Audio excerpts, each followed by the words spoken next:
Tiene el derecho de tutela judicial. Modificamos la ley. Oiga, no, pero ¿por qué voy a modificarla? ¿Por qué modificamos la ley? Que la gente no pueda utilizar las herramientas legales hasta cierto punto. Lo que decías antes de la exposición de motivos, que se trataba de favorecer o de no impedir la justicia gratuita, tenían que acompañar esa ley anunciada de justicia gratuita y después explicar bien que, por ejemplo, el abogado puede pactar con el cliente la cuota de lo que le corresponde en el pleito. Yo pensaba que la justicia era un derecho. Y reducir los privilegios a la clase política también. Es un derecho, ¿Me puedes dejar intervenir? Es un derecho prestacional de configuración legal. Fenomenal, pero quiero... Os ruego no interrumpáis. Ya sé que hay gente que no le gusta. Os ruego no interrumpáis, respetéis los turnos, por favor. Es que hay gente que no le gusta escuchar. No le gusta escuchar. Yo sigo pensando que la justicia es un derecho. En este país hay algunos derechos que tienen que estar blindados. A mí me hace muchísima gracia, me parece un poco cínico escuchar que el problema de la justicia es el colapso.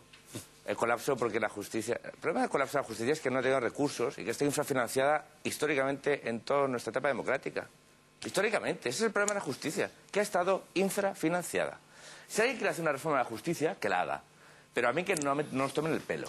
Es decir, esto que ha hecho el señor Gallardón ha sido para recaudar más. Y punto. Es recaudatorio y están tirando por lo único que pueden, que es poniendo tasas. Y si con las tasas liquidan la igualdad, les da lo mismo, porque lo que quieren es ingresar dinero. Y punto. Cueste lo que cueste. Porque si estuviésemos hablando de una reforma de justicia, estaríamos hablando de una reforma de justicia. Y aquí lo único que hay es una tasa de acceso a un derecho. Punto. Y si alguien opina lo contrario, fenomenal. Para mí lo tengo clarísimo. Y aparte no solo está esta. Porque después en cada autonomía, además, otras tasas. O sea, es tasa sobre tasa.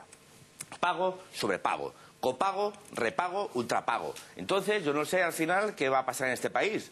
Porque si la única manera que tienen de aumentar los ingresos es limitando los derechos y que no hay cosas que hacer, que empiecen suprimiendo otras diputaciones. Fíjate qué fácil.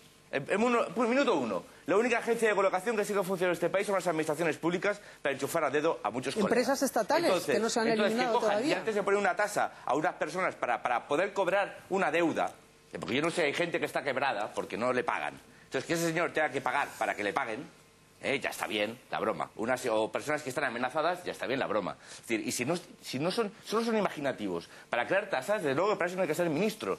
De hecho, no hay que ser ni listo. El más tonto por una tasa. O sea, yo si quiero ingresar aquí dinero, les pago a ustedes todos una tasa por sentarse, oye, y fenomenal, y ingresamos dinero. Pero es que gobernar es otra cosa, y arreglar los problemas es otra cosa, y arreglar la justicia en este país es una prioridad.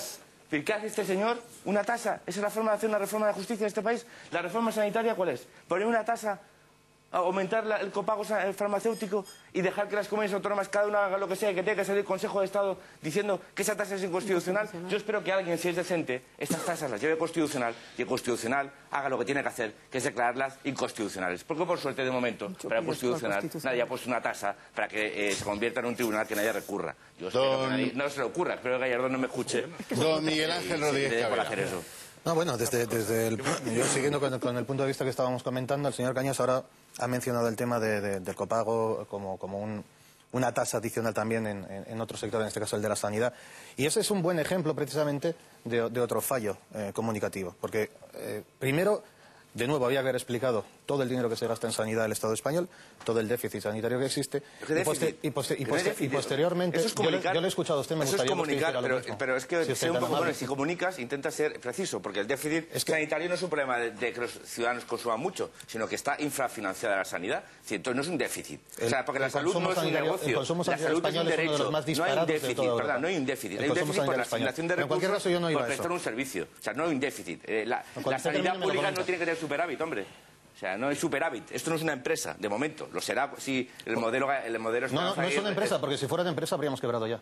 Ya, pero es que no es una empresa. Esto es un Estado de Derecho. Una cosa diferente. Interesante debate, pero por favor continúe.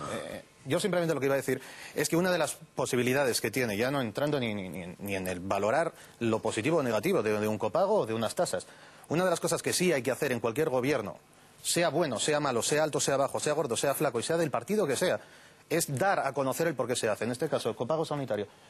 Impacto. Un 20% de reducción en el gasto sanitario del Estado español. Bueno, pues habrá que venderlo de algún modo.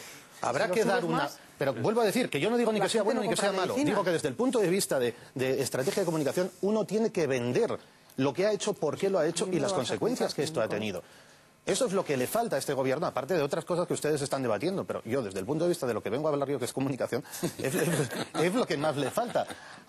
No solo hay que tener, decíamos antes, un buen producto, hay que saber venderlo. Y en este caso, cuando se toman medidas, incluso aunque sean impopulares, si esas medidas tienen un efecto positivo, ese es el momento que tiene el gobierno para por lo menos poderlo potenciar y poderlo dar a conocer.